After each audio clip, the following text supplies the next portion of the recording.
J'ai découvert que toute ma famille me mentait le jour de l'enterrement de mon père. Pas avec des cris, pas avec des aveux, mais avec des silences. Mon père venait d'être enterré. La terre était encore fraîche quand ma tante m'a pris à part, loin des autres. Elle tremblait. Elle m'a tendu une enveloppe sans dire un mot à l'intérieur.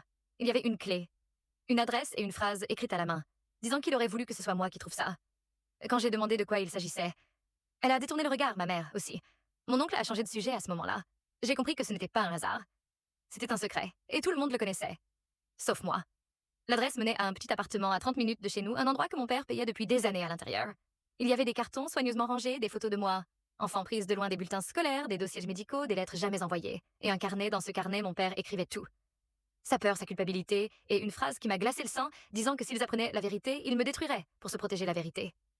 Je l'ai comprise plus tard, mon père avait couvert quelqu'un de la famille pour un crime ancien et grave, et pour garder le secret. Ils avaient construit un mensonge autour de moi. J'étais la pièce sacrificielle, celle qu'on tenait à l'écart pour mon bien quand je les ai confrontés. Personne n'a nié. Ils ont simplement dit que c'était nécessaire. Aujourd'hui, mon père est mort. Le secret est toujours là. Et je vis avec une certitude terrible. Parfois, la famille ne te trahit pas par haine, mais par choix. Et toi, si la vérité pouvait détruire les tiens, préférerais-tu vraiment la connaître?